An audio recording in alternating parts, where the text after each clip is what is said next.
Bravi. Grazie. Bravo.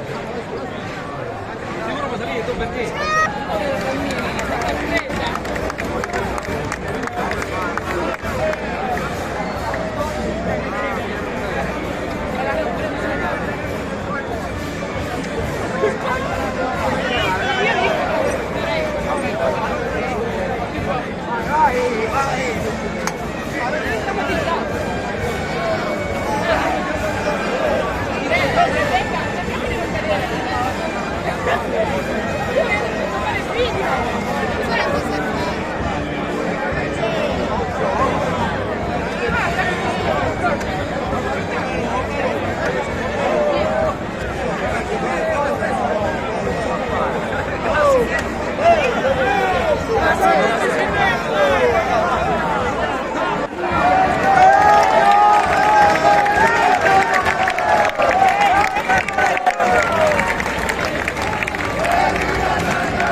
Benvenuti su TVA Notizie, la copertina dedicata oggi alla festa di San Calogero con l'abbraccio della gente al compatrono.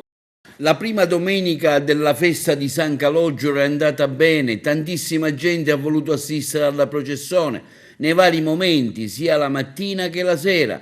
C'è chi ha fatto il viaggio a piedi scalzi fino al santuario, altri offrivano il pane ai fedeli, segno appunto di fede al santo. Quest'anno una grande partecipazione dovuta anche al fatto che si è ritornati a baciare la statua, cosa fino a qualche edizione fa vietata. Commozione della folla e applausi nella processione serale allorquando una bambina con una cicatrice visibile sul petto è stata portata a baciare la statua. La sera la processione ha visto partire il santo dall'Addolorata, attraversando via Garibaldi, via Atenea, con le fiaccole accese dei fedeli. A precedere il santo le motoape parate, i ragazzi dei tamburi di Girgenti con i loro suoni avvolgenti, fino ad arrivare al Viale della Vittoria, dove sono stati eseguiti i fuochi di artificio.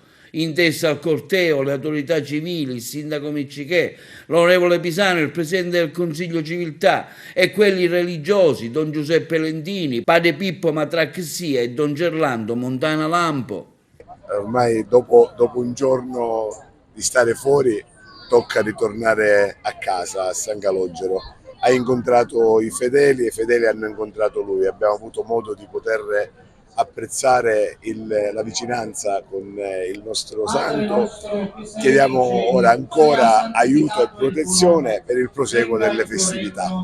È commossa la presenza di folla attorno al santo, una folla molto superiore a quella degli anni precedenti al Covid, quindi come se c'è un ritorno alle vecchie abitudini. Anche perché quest'anno si può baciare il santo. Sì, non si può baciare, comunque è sempre al centro delle attenzioni dei fedeli. Sindaco, anche lei qui a questa processione, una processione molto sentita con, come al solito, tantissima folla. Diceva il prete quest'anno forse più degli altri anni? Sì, una processione molto sentita, Agrigento continua con la sua tradizione. La festa di San Calogero, sì, è vero che è una festa pagana, però coinvolge l'intero territorio. Da qui parte anche un grido di pace, di accoglienza, di serenità, di integrazione. Poi c'è il Santo Nero e quel monaco proprio che veniva dall'Africa ed era anche un messaggero di pace, venne per liberare la città dalla peste, quindi rimase questo simbolo. Noi ogni anno lo ricordiamo e ripeto, questo è un momento per unirci e per pensare alla pace e alla serenità in tutto il mondo. Invochiamo magari l'acqua. Ma anche l'acqua, certo, il problema dell'acqua, la crisidica è pazzesca e la siccità ha un grande ruolo, però spero anche nell'interessamento di tutto lo staff politico regionale e nazionale affinché le misure di compensazione possano essere messe in essere. E dopodomani staremo di nuovo alla regione, poi io mi trasferirò a Roma per affrontare, ecco, sia in regione che a livello del governo nazionale anche questa problematica critica. Non voglio lasciare assolutamente la mia città da sola e sono al fianco dei miei concittadini, capisco bene quello che stanno passando. Sentiamo un confrate della confraternita di San Calogero, una processione intensa anche oggi? Ma è una partecipata, oserei dire. Ancora la gente è attaccata a questo santo, anche se secondo me dovrebbe essere già per Cristo che dovrebbe essere la traino verso la gente. Sicuramente guardano San Calogero e cercano di imitarlo. Quando spiegaci perché la statua è imbrigliata dalle corde? È perché è un modo particolare per avere un contatto che magari la gente vorrebbe salire sopra, ma è impedita. Con questo discorso delle corde è come se avessi un contatto diretto con San Calogero. E quindi dico, la fede è anche questa qua, riconoscere in questo contatto, in questo diciamo corda simbolica, avere il contatto diretto col santo San Calogero. È una fede popolare, un po' di folklore abbastanza rinomato, però non bisogna toglierlo perché la gente ama anche queste cose e prega i santi così e ha bisogno di inverberare, di pregare così, anche se è tutto folklore. Però anche la città ha bisogno di questo. In un momento difficile che stiamo attraversando, anche per le guerre. Com'è? Dico, in questo momento difficile anche per via di queste guerre. Io direi tutte la queste mancanza di acqua, insomma tante problematiche. Io direi però troppi soldi si spendono, San Calogero non è contento perché lui portava il pane ai lebbrosi e noi con queste luci, con i giochi pirotecnici sprechiamo tanti soldi e potremmo mandarli ai poveri, a questi che muoiono nella guerra, che non hanno acqua, non hanno pane. Quindi penso che San Calogero sarebbe più contento. Il suo nome gentilmente? Sor Maria Ausilia Consiglio. Parliamo di questa Vespa che avete... Quanto tempo avete messo? Cosa vi ha... 5 mesi. E quindi? Avessi 2 anni e mezzo che parlo. L'ha aiutata qualcuno? Mia moglie E basta? e mio figlio. Ok, questo è segno di devozione al santo? Sì.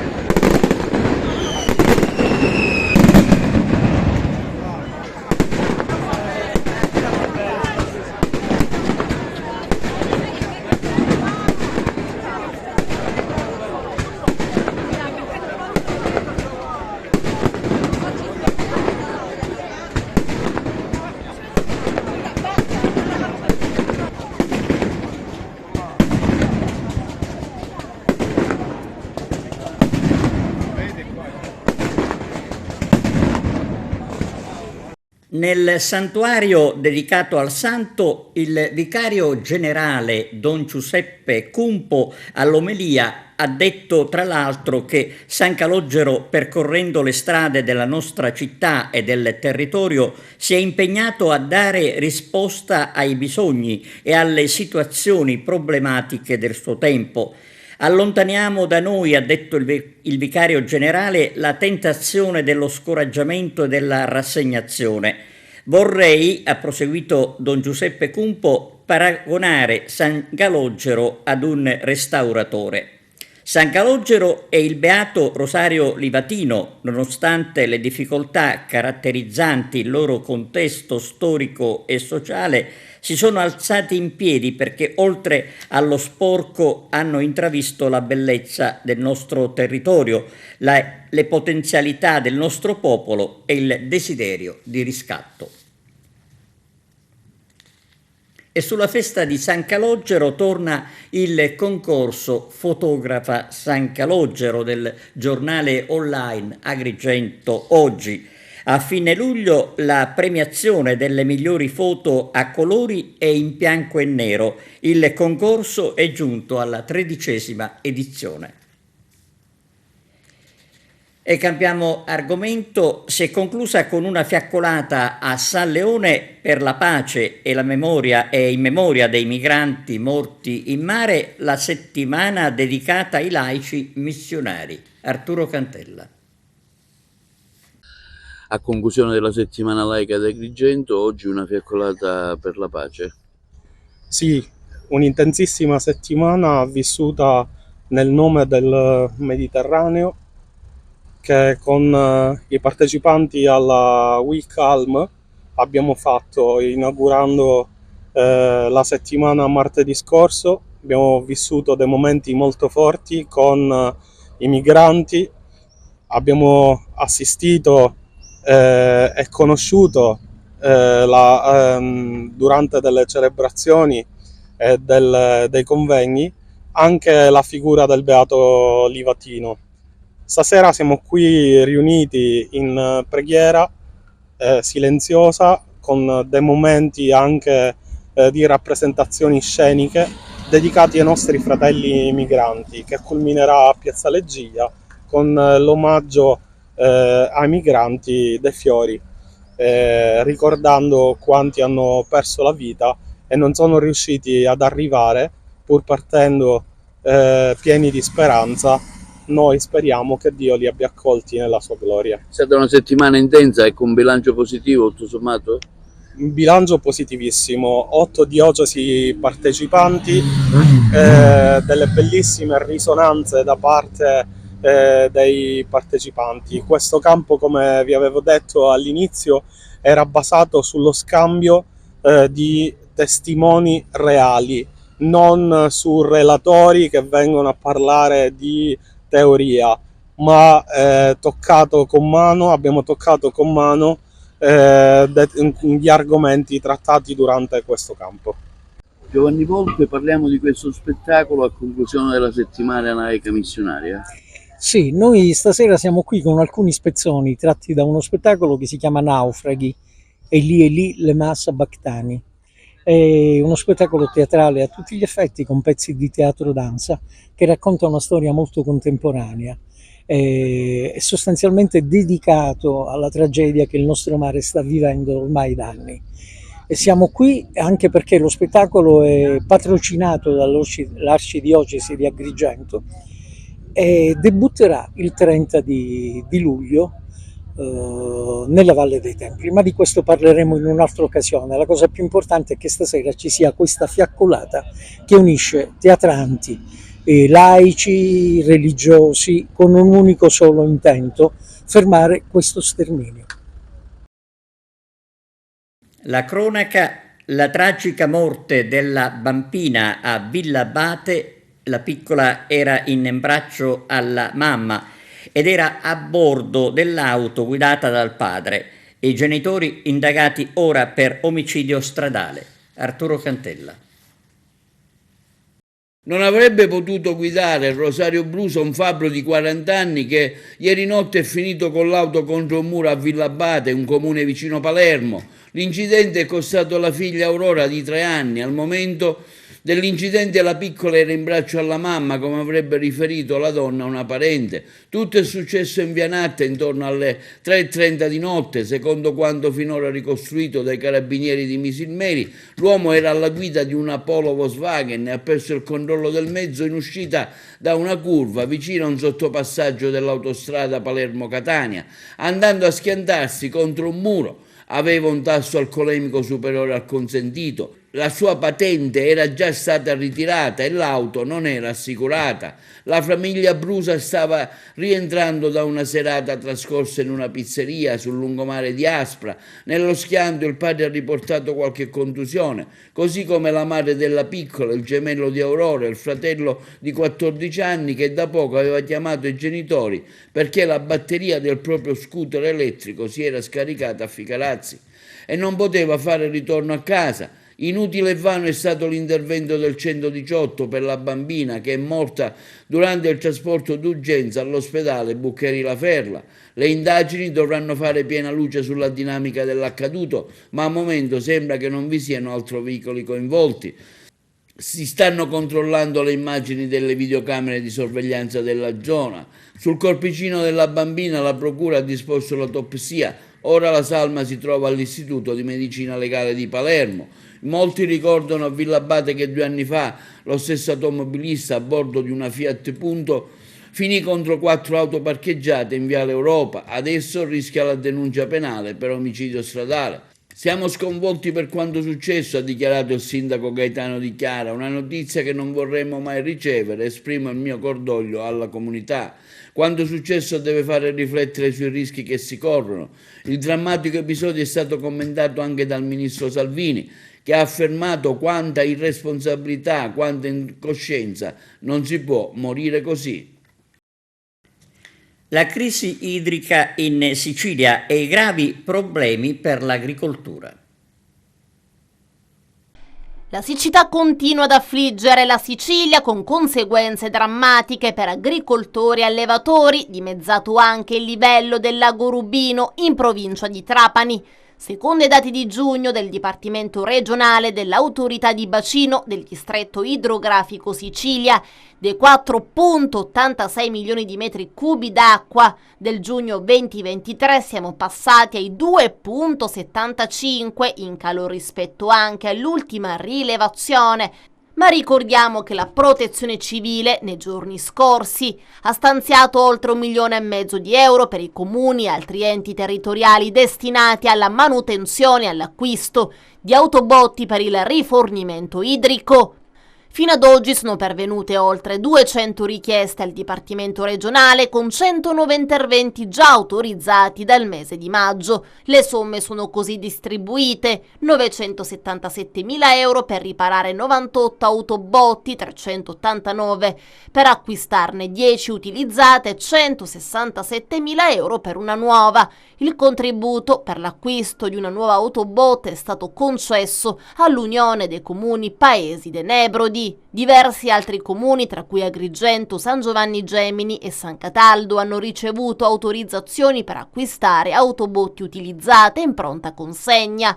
Esaurite queste richieste, si procederà al finanziamento di nuove autobotti assicurando tempi di consegna compatibili con le emergenze in atto. In risposta alla crisi idrica, le acque reflue depurate dall'impianto di Via Errante Vecchia a Castelvetrano potranno essere utilizzate per l'irrigazione nelle province di Agrigento e Trapani. Il decreto del Dipartimento regionale dell'acqua e dei rifiuti stabilisce le prescrizioni sanitarie e i controlli periodici necessari per garantire la qualità dell'acqua. Il volume annuo dell'acqua che si potrà mettere a disposizione delle campagne, dice l'assessore regionale all'energia e ai servizi di pubblica utilità Roberto Di Mauro, è stimato in quasi 8 milioni di metri cubi, un quantitativo importante in un momento di grave difficoltà per gli agricoltori siciliani. È un modello che si può riproporre anche in altre zone, soprattutto in quelle dove i campi sono più in sofferenza e dove ci sono impianti che si prestano, come a Ribera o come a Sciacca o a Bivona nell'Agrigentino, in modo da dare serenità agli agricoltori. L'acqua proveniente dal depuratore di Castelvetrano sarà immessa nell'adduttore di ramazione ovest del sistema Garsi-Arancio, che alimenta sia gli usi irrigui del consorzio di bonifica 3 di Agrigento che quelli del consorzio 1 di Trapani e interessa i territori dei comuni di Sambuca di Sicilia, Sciacca, Menfi, Santa Margherita Belice, Partanna e Castelvetrano. Il decreto stabilisce anche il tipo di utilizzo dell'acqua depurata nelle campagne con il metodo dell'irrigazione a goccia. Un possibile sollievo potrebbe arrivare da una nave cisterna della Marina Militare pronta a rifornire le città costiere dell'Agrigentino e del Gelese. La soluzione individuata dal capo della Protezione Civile siciliana Salvo Cocina, in accordo con la Protezione Civile nazionale su sollecitazione del presidente della regione Schifani, prevede l'utilizzo di una nave capace di trasportare fino a 1200 metri cubi di acqua, attualmente ormeggiata da Augusta. La nave è pronta a salpare in base alle indicazioni sull'emergenza che arriveranno dalla regione. Presentata a Porto Empedocle la 6ª edizione del premio Vigata Andrea Camilleri. Arturo Cantella. Si presenta oggi la 6ª edizione del premio Vigata Andrea Camilleri. Sindaco, ecco, parliamone di questo appuntamento importante che ormai è diventato un capisaldo per l'estate empedoclina.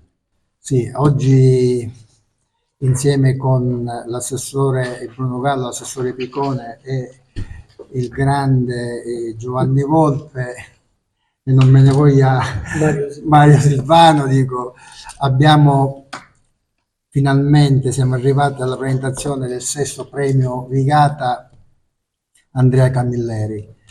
Partiremo il 13 di luglio con ben 8 manifestazioni che si ripeteranno una ogni 2 giorni, 2-3 giorni, e che rappresentano la voglia di questa amministrazione e di questa città di guardare anche e soprattutto alla cultura. In modo particolare abbiamo voluto fin dal nostro insediamento rimettere insieme e in piedi il premio Vigata, perché riteniamo che Porto Empedocle non solo è stato ed è città natale di grandi scrittori come Camilleri, ma Pirandello ed altri, e quindi non poteva perdere quella che era la tradizione teatrale e culturale di questa città. È un premio, è la 6ª edizione sulla quale abbiamo lavorato alacremente in questi mesi, perché non è facile mettere insieme le compagnie, organizzare un calendario, e quindi il lavoro fatto nei mesi passati alla fine ha portato ad un calendario di qualità, un calendario pieno di grandi aspettative, e quindi ci auguriamo e auguriamo alla città di Porto Empedocle di assistere a grandi interpretazioni e una manifestazione che nel tempo cercheremo sempre di migliorare. Quindi riprendiamo con la 6ª edizione del premio Vigata, uno degli eventi ormai culturali più importanti per la nostra città. Avremo ben 8 serate che si stenderanno tra luglio e agosto. Inizieremo con Pirandello e finiremo con Pirandello, 2 serate quindi dedicate a Pirandello, un autore molto amato da Andrea Camilleri. Camilleri, a cui dedicheremo un omaggio il 17 luglio, il giorno il 5° anno dell'anniversario della sua morte. Ringraziamo il direttore artistico Giovanni Volpe, l'organizzatore Mario Silvano e tutte le compagnie che parteciperanno, diverse compagnie provinciali, tra cui 2 compagnie empedocline. Ringraziamo gli sponsor Enel e la Regione Sicilia e tutti coloro che hanno collaborato a questa iniziativa che ci accompagnerà per tutta l'estate. Ecco, ora sentiamo il regista della manifestazione. Allora, la manifestazione verrà messa in scena dal 13 luglio al 17 agosto, ma in realtà merito del comune di Porto Empedocle, lo dico sempre, della sensibilità di questo sindaco, è che in realtà non inizia a luglio e finisce ad agosto, perché noi abbiamo iniziato l'ottobre scorso, perché il comune investe in questa rassegna non solo in termini di spettacolo, ma anche in termini di formazione, perché grazie al laboratorio finanziata da questa rassegna, da questo comune, quest'anno debutta una nuova compagnia empedoclina, la 72 gradi Est. 72 gradi Est è l'esatta posizione, perché guardando dalla finestra della torre verso la casa di Pirandello, la bussola indica 72 gradi Est. Nasce una nuova compagnia teatrale a Porto Empedocle, una compagnia teatrale che ha già avuto il patrocinio dell'Arcidiocesi di Agrigento, perché debutta con uno spettacolo che si chiama Naufraghi e subito dopo porta in scena il Berretto a Sonagli. Ecco, questo credo che va a grande merito, perché la cultura non è solo usufruire in maniera effimera di quel mese di rappresentazioni, ma puntare sulla formazione. E noi da ottobre, 2 volte alla settimana, a Porto Empedocle arrivano aspiranti attori da Sciacca, arrivano da Caltabellotta, arrivano da Canicattì, arrivano da Porto Empedocle, arrivano anche da Agrigento. E così si farà andando avanti. Quindi grazie al Comune di Porto Empedocle, grazie all'Enel, grazie alla Regione Sicilia, che ci dà la possibilità di fare questa rassegna, ma che è la punta di un iceberg che al suo interno ha una vera e propria didattica, cosa che devo dire neanche nelle città dove sono presenti stagioni di livello ancora più grande, nazionali, credo che la didattica non si faccia e quindi la formazione è sempre relegata alla buona volontà poi dei singoli. Qua la formazione e lo spettacolo sono un tutt'uno all'interno di un comune come quello di Porto Empedocle. Onore e lunga vita a questo comune. Noi, dopo tutto quello che si è detto e dopo questa importante kermesse, non possiamo dire altro che camminiamo su un tappeto di piume con Giovanni Volpe e con Mario Silvano, che è l'organizzatore. Io sono stato l'assessore precedente a Michelangelo e quindi vi posso dire che nelle passate edizioni c'è stata una grande attenzione a questi premi, al premio Vigata. Siamo al 6° premio Vigata, è un'importante manifestazione che si articola in 8 serate. Come ha detto l'assessore, parte con Pensaci Giacomino e finisce con il Berretto a Sonagli. Addirittura mi sembra che nell'ultima serata del Berretto a Sonagli, con il Berretto a Sonagli, diciamo che proprio è Giovanni Volpe a recitare in questa meravigliosa commedia. Sono sicuro che i cittadini empedoclini, i tanti turisti che speriamo che saranno presenti in queste serate, accoglieranno di buon auspicio questa manifestazione. Ringrazio tutti intanto voglio ringraziare in particolare l'Enel, che è sempre pronta e presente nell'organizzazione di queste manifestazioni, la Regione Siciliana, che ci risulta che dovrà darci una mano d'aiuto in tutta quella che è diciamo anche i costi, diciamo, e in particolare un ringraziamento lo dobbiamo fare anche al nostro sindaco, che si è impegnato, abbiamo impegnato parecchie somme a noi a disposizione per la realizzazione. Grazie. L'ex procuratore aggiunto di Palermo, Leonardo Agueci, parla della separazione delle carriere dei magistrati. Vediamo.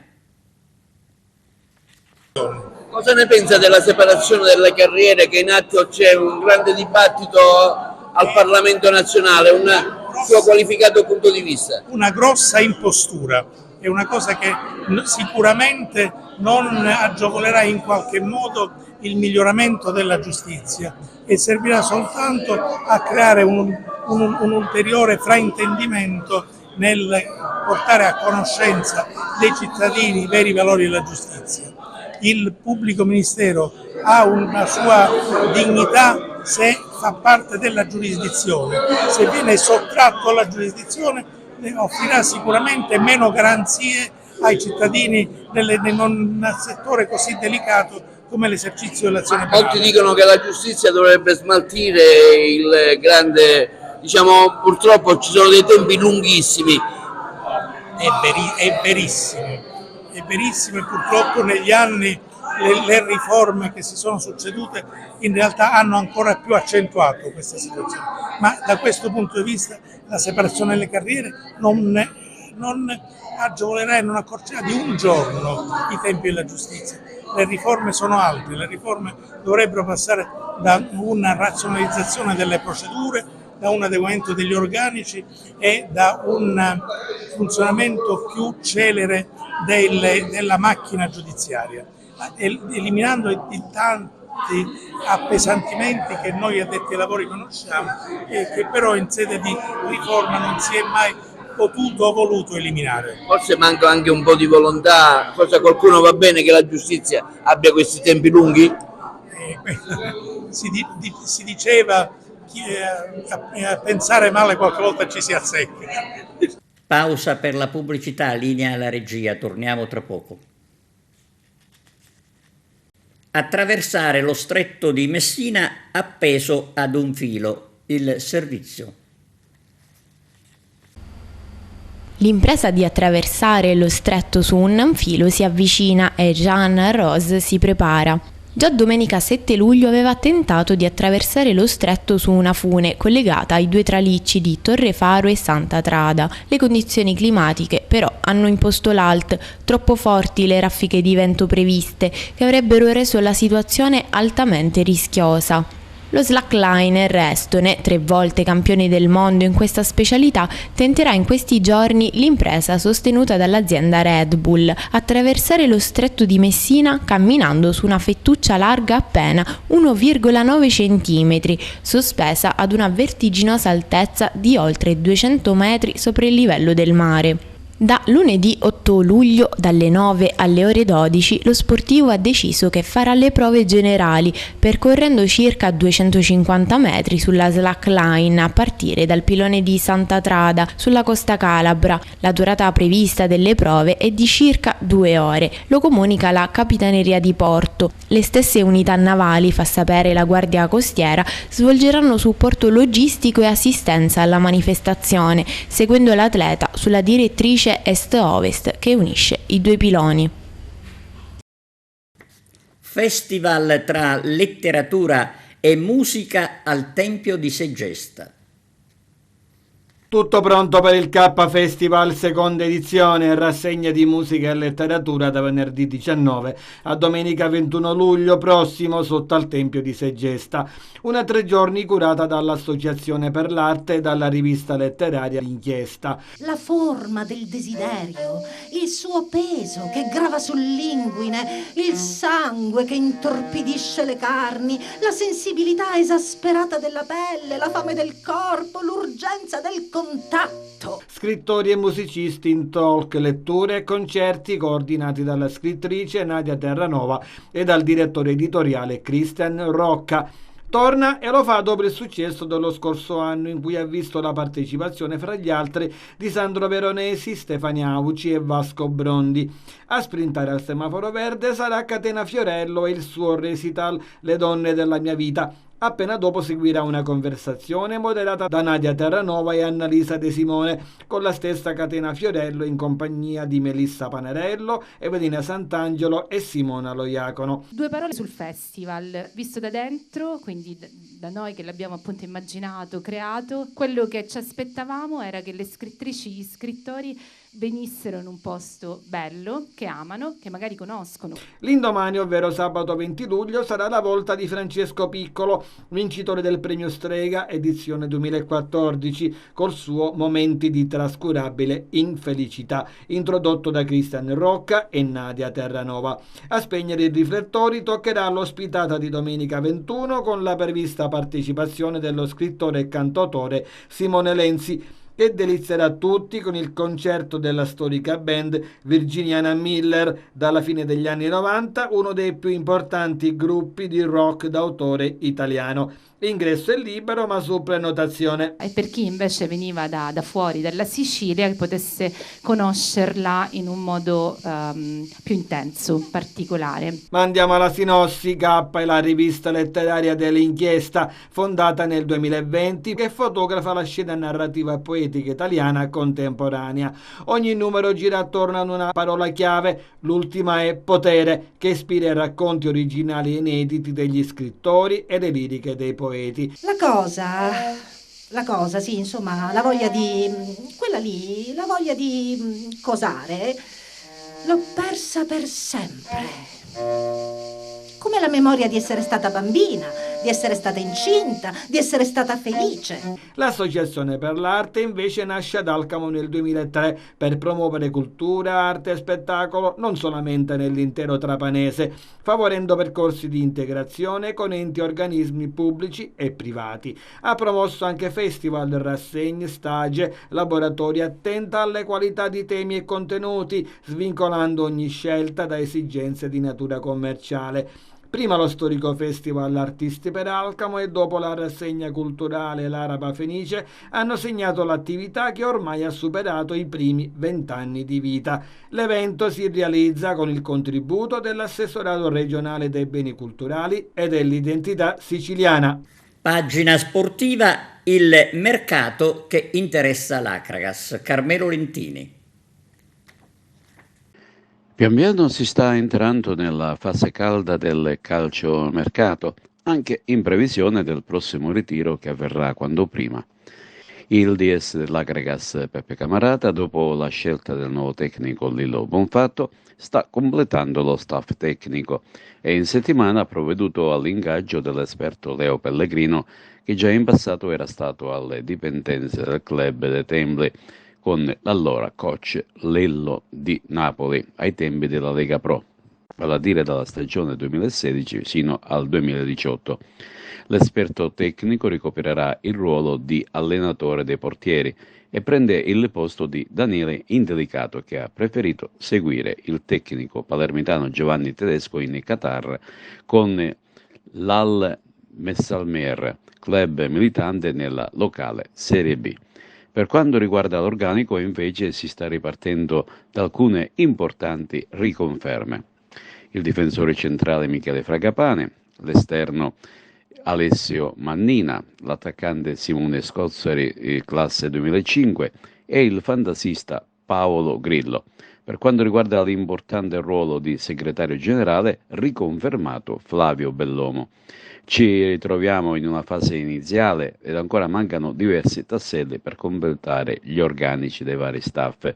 Sicuramente c'è tempo per questo e ciò che più interessa in questo momento è il completamento della rosa e in questo senso il DS Peppe Camarata conferma e ribadisce la priorità per alcune riconferme importanti. È notizia di queste ultime ore della riconferma dell'esperto Desiderio Garufo, molto essenziale per il progetto futuro ed autentico zoccolo duro del gruppo biancazzurro. Inoltre questa settimana il DS Camarata incontrerà il capitano Alfonso Cipolla per raggiungere un'intesa che soddisfi entrambe le parti. Per il resto si è in contatto sempre per arricchire la rosa di 3 portieri, un attaccante centrale, un attaccante esterno, un play di centrocampo, una mezzala ed infine altri 2 difensori. Tra questi potrebbe esserci il difensore spagnolo Pedro Antonio Martinez, classe 99, lo scorso anno in eccellenza al Gela e a sua volta in arrivo da Rotonda. Tutto dipende dalle pretese del calciatore iberico. Ed è tutto, grazie per la vostra attenzione e arrivederci.